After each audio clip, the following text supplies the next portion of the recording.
Now we're getting a little more complicated because if you see that in this example, we're going to be looking at this geometric sequence where our fourth term is 12 and our common ratio, our rate, is 2. We need to find the rule for the nth term. So let's write out what we have. We have r equals 2, and then a sub 4 equals 12. Now, a sub 4, that is our fourth term, so that means we are looking at n equals 4, and a sub n for that equation equals 12. I just pulled from here to that. So now I have 3 pieces.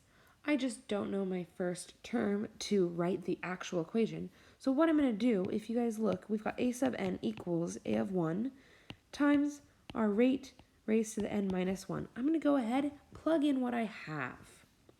I have 12 equals a sub 1 I don't know.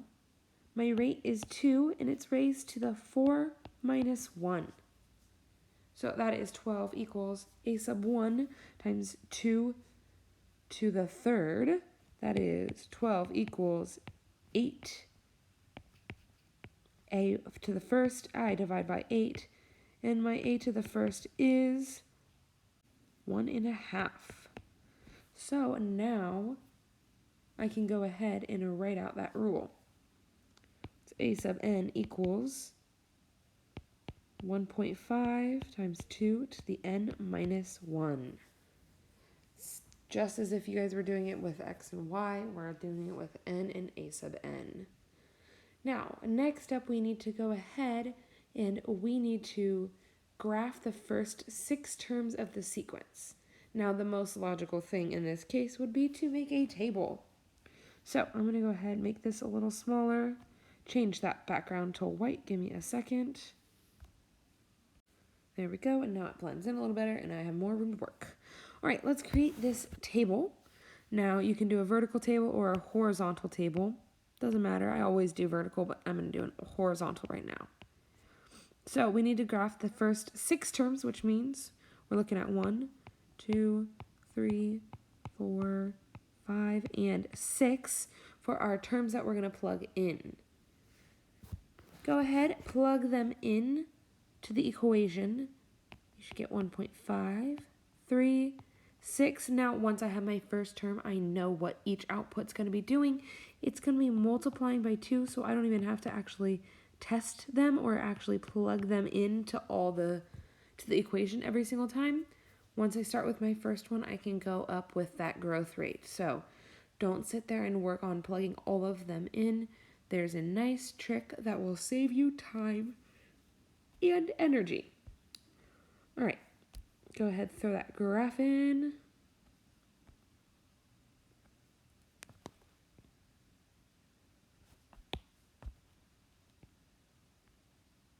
Actually, I'm going to go ahead.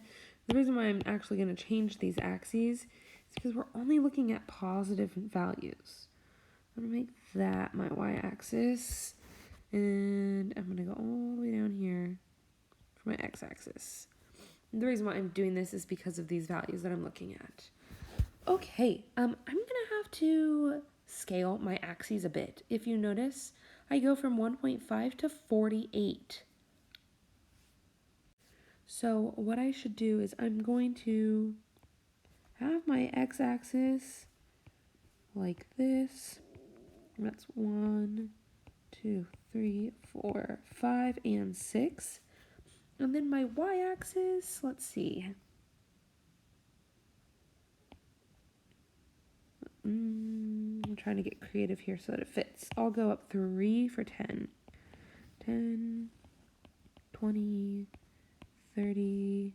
See, I'll still be off on my last one. 40, 50's up here. Now, when you guys are at home and you have your graph paper and your lined paper, it will be easier for you to do this. I was just trying to follow the lines that I was given. All right, at 1, I'm at 1.5. At 2, I'm at 3.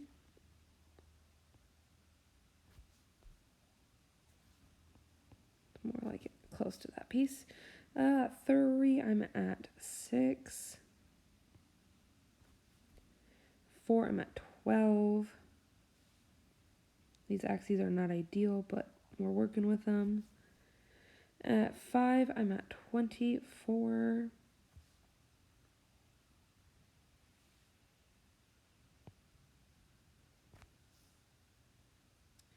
And at 6, I'm at 48, which is all the way up here.